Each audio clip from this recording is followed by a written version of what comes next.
नमस्कार साथियों, लक्ष्य कोचिंग तारानगर के यूट्यूब चैनल पर मैं प्रमोद पारिक। हमने पिछले वीडियो में पढ़ा था अयादी संधि। आज हम पढ़ेंगे वृद्धि संधि और वृद्धि संधि के जो अन्य अपवाद स्वरूप जो शब्द हैं और जो नियम हैं उनके बारे में चर्चा करेंगे। सबसे पहले हम पढ़ेंगे वृद्धि संधि।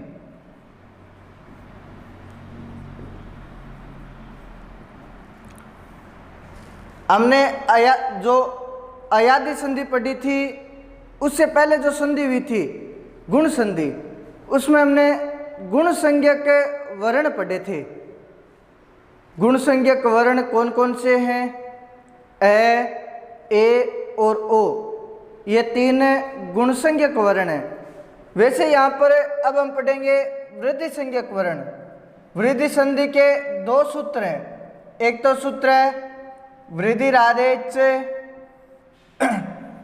और एक सूत्र है वृद्धि रेची।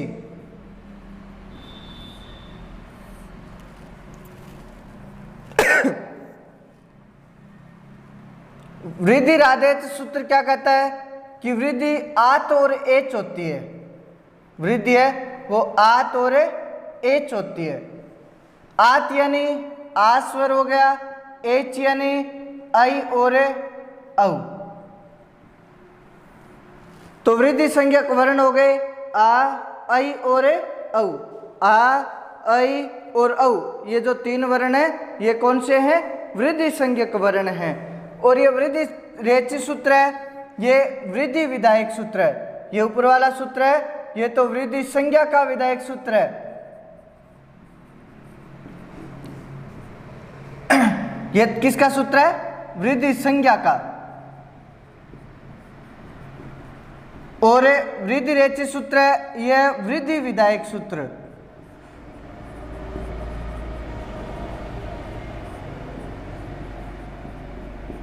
परीक्षा में आपको पूछ लिया जाए वृद्धि विधायक सूत्र तो वृद्धि रेची रहेगा, और वृद्धि संज्ञा का विधायक सूत्र पूछे तो सूत्र रहेगा वृद्धि राधेच।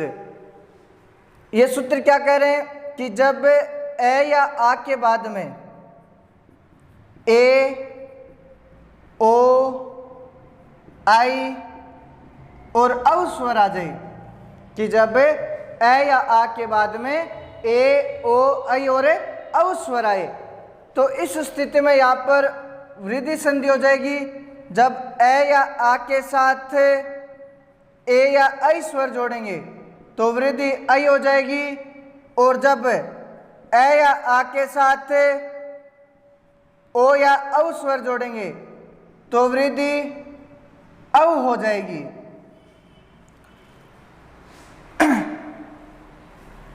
हम उदाहरण देखें।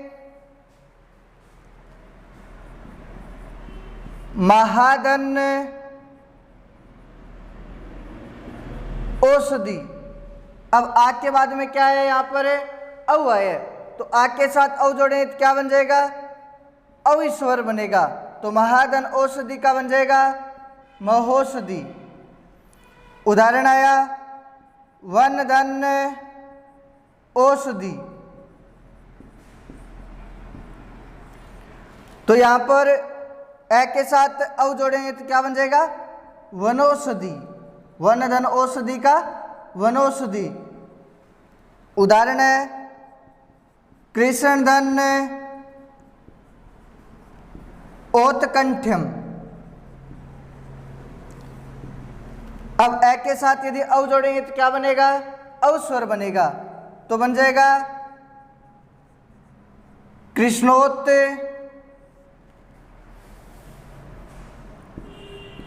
कंठ्यम।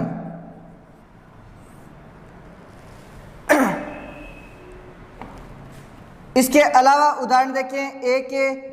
एक धन एक। अब ए में ए जोड़ें तो क्या बन जाएगा? ऐ स्वर बन जाएगा। एक धन एक एक का बन जाएगा एक एक। सदा धन एव। आ के साथ यदि ए जोड़ेंगे तो क्या बन जाएगा? ऐ स्वर बन जाएगा। सदा धन एव का सदैव,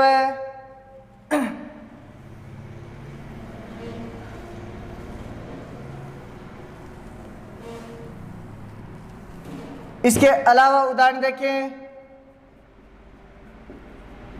तथा धन एव, आ के साथ ऐ जोड़े तो ए जोड़े क्या बन जाएगा, ऐ स्वर बन जाएगा।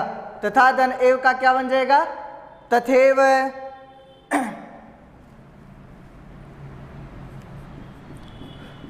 वन धन एक, ए में ए स्वर जोड़े क्या बन जाएगा, ऐ बन जाएगा। वन धन एक का वन एक। उदाहरण है कृष्ण धन एक्यम, ए में ऐ जोड़े क्या बन जाएगा, ऐ बन जाएगा। तो कृष्ण धन एक्यम का बनेगा कृष्ण एक्यम। जन धन एकता, ए में ए जोड़े क्या बन जाएगा, ऐ स्वर बनेगा। तो जन धन एकता का क्या बनेगा, जनेकता।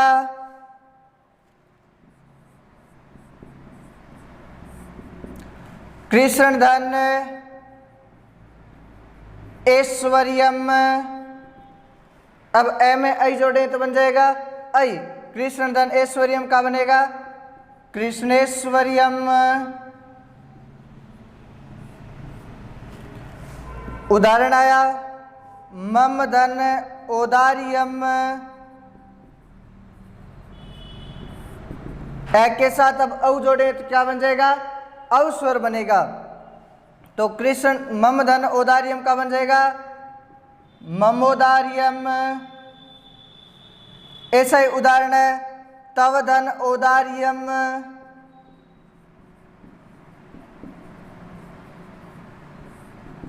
तो तव धन औदार्यम का क्या बन जाएगा, तवोदार्यम। इसके अलावा देखिए हम एक शब्द है, हमने लिखा सदा धन एव सदैव, तथा धन एव तथैव। एक ऐसा ही शब्द है क्व धन एव।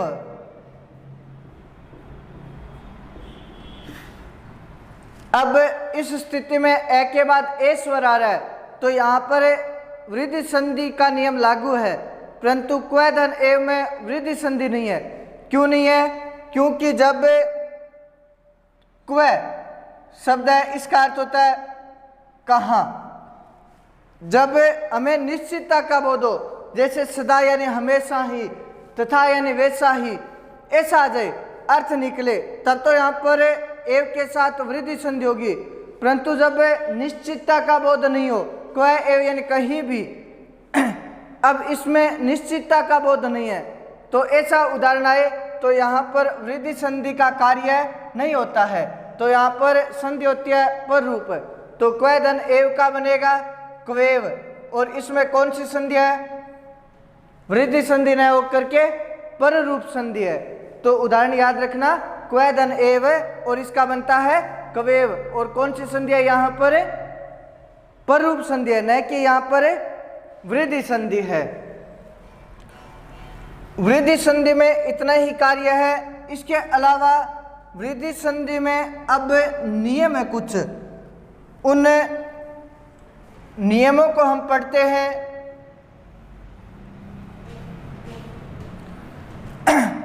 हम पढ़ेंगे पहला नियम, जब प्र उपसर्ग के बाद उ है, उड, उड्डी, एस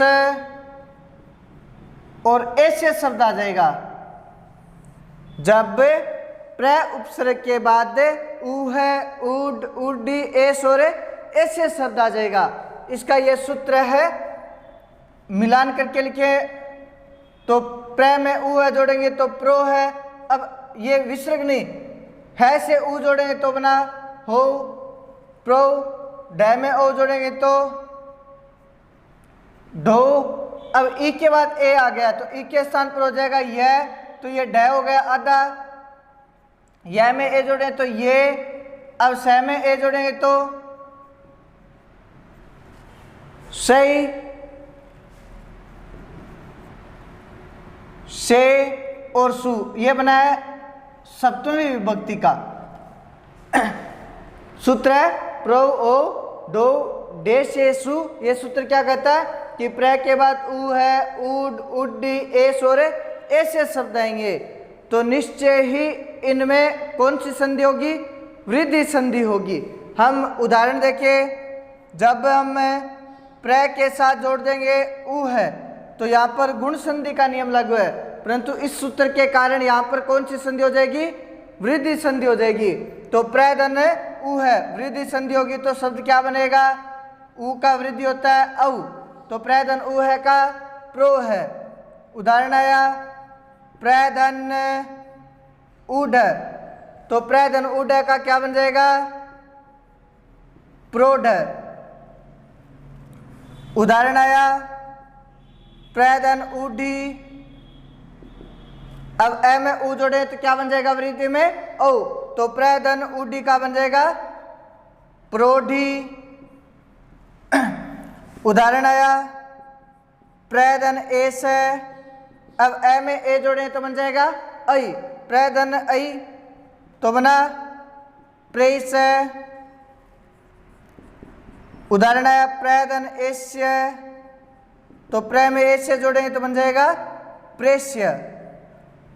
ये ऊपर वाले जो तीन उदाहरण है ये तो है गुण के अपवाद और वृद्धि संधि में। ये नीचे वाले दो उदाहरण है ये पररूप संधि के अपवाद और कौन सी संधि में? वृद्धि संधि में। ये पररूप के अपवाद और ये गुण के अपवाद, या इन तीनों में गुण संधि होनी थी और इन दोनों में पररूप संधि होनी थी, परंतु ये इनके अपवाद होकर के कौन सी संधि हो गई? अब वृद्धि संधि हो गई। इनमें नियम क्या कह रहा है कि जब प्र उपसर्ग के बाद उ है, उड, उड्डी, एस और ऐसे शब्द है तो इनमें नित्य ही कौन सी संधि होती है? वृद्धि संधि होती है। अब इसके अलावा देखिए यहाँ पर उड शब्द है, ये वह धातु के साथ कत प्रत्यय करने से बना है। अब यदि इसके साथ कत्वतु प्रत्यय जोड़ दिया जाए, वह के साथ जब कत्वतु प्रत्यय जोड़ दिया जाए तो ये शब्द तीनों लिंगों में बनता है। वह के साथ जब हम कत्वतु जोड़ेंगे तो शब्द बनेगा पुल्लिंग में ऊडवान, स्त्रीलिंग में बनेगा ऊडवती और नपुंसकलिंग में ये शब्द बनेगा ऊडवत। कि जब वह के साथ कत्वतु प्रत्यय जोड़ेंगे तो शब्द बनेगा ऊडवान, ऊडवती, ऊडवत। कि जब प्र उपसर्ग के साथ ऊडवान, ऊडवती और ऊडवत शब्द आ जाएंगे तो इस स्थिति में यहाँ पर वृद्धि संधि का कार्य नहीं होगा। तो यहाँ पर कौन सी संधि हो जाएगी? यहाँ पर संधि हो जाएगी गुण संधि। हम उदाहरण देखें, प्र धन ऊडवान, अब इस स्थिति में ए के साथ उ जोड़े तो क्या हो जाएगा? यहाँ पर गुण हो जाएगा ओ, प्र धन ऊडवान का क्या बन जाएगा? प्रोढ़वान। उदाहरण आया प्र धन ऊडवती, तो प्र धन ऊडवती का क्या बन जाएगा? प्रोढ़वती। उदाहरण आया प्र धन ऊडवत, अब इस स्थिति में ए के साथ उ जोड़े तो क्या बन जाएगा? प्रोढ़वत। इन शब्दों में कौन सी संधि है? गुण संधि है। नियम क्या कह रहा है कि जब प्र उपसर्ग के बाद उ है, उड, उड्डी, एस और ऐसे शब्द है तो नित्य ही वृद्धि संधि होती है, परंतु जब प्र उपसर्ग के बाद ऊडवान, ऊडवती और ऊडवत शब्द आ जाए तो इस स्थिति में यहाँ पर वृद्धि संधि का नियम लागू नहीं होता है।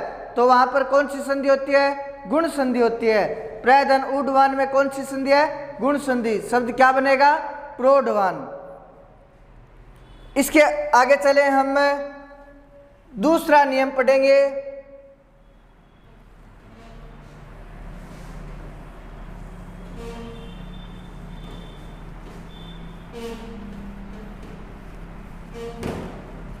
दूसरा नियम है प्र वत्स्तर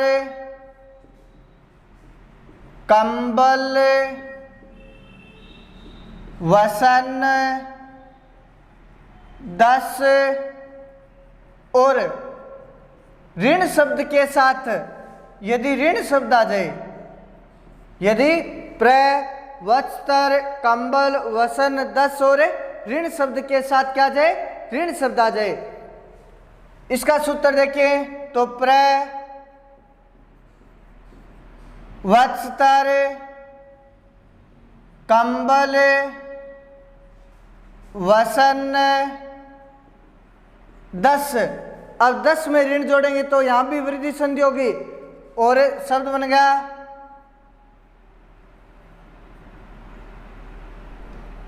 दसारण।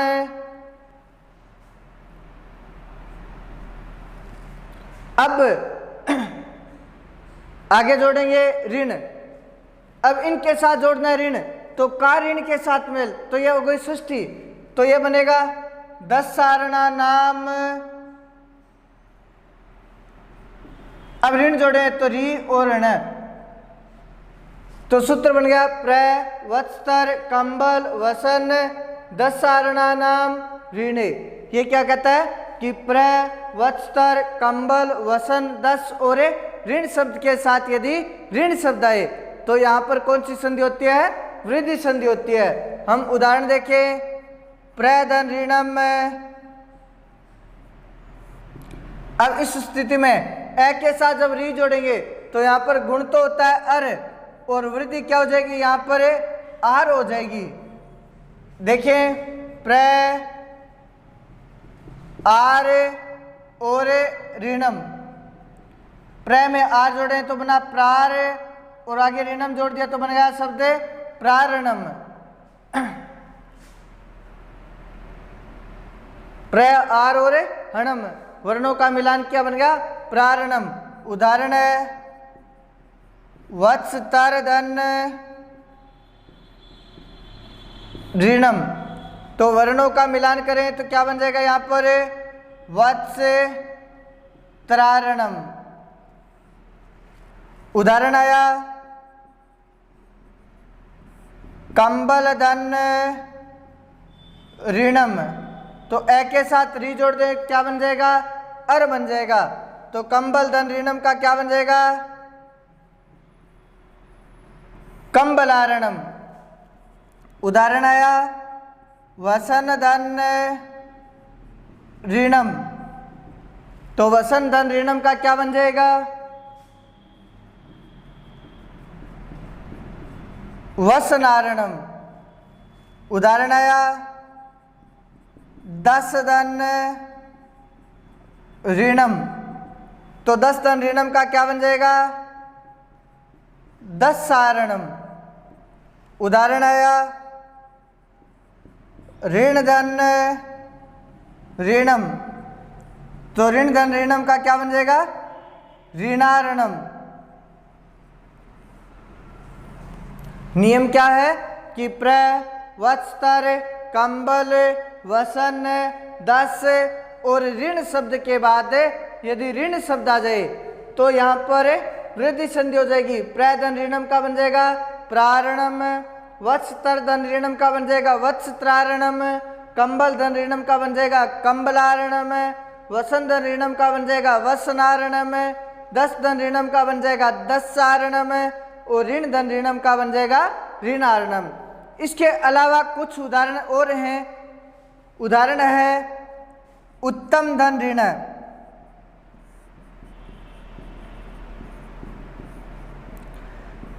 अब यहां पर उत्तम शब्द के साथ क्या रहा है, ऋण शब्द। तो इसने तो कहा था कि प्र वस्त्र कंबल वसन 10 और ऋण शब्द के साथ ऋण है तो ही वृद्धि संधि होती है। तो इसके अलावा आएगी तो कौन सी संधि हो जाएगी, गुण संधि हो जाएगी। तो उत्तम धन ऋण का क्या बनेगा, यहाँ पर ए के साथ री जोड़े तो गुण हो जाएगा अर। अब वर्णों का मिलान करें उ तय में अम री का जोड़ेंगे अरे और आगे ऋण, तो उत्तम धन ऋणम का क्या बनेगा उत्तमरण है। एक ऐसा ही उदाहरण और है, अधम धन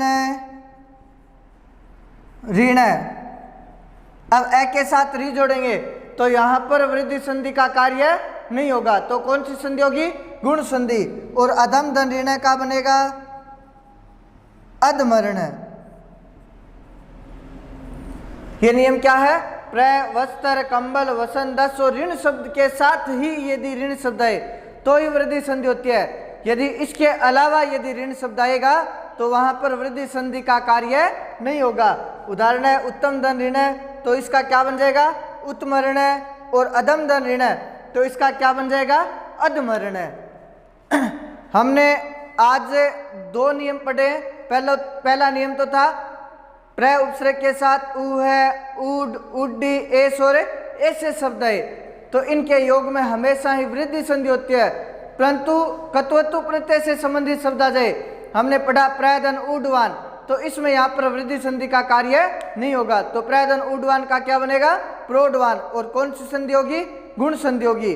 और दूसरा नियम हमने पढ़ा था प्र के साथ, वस्त्र के साथ, कंबल के साथ, वसन के साथ, दस के साथ और ऋण शब्द के साथ यदि ऋण शब्द जोड़ देंगे तो वृद्धि संधि हो जाएगी।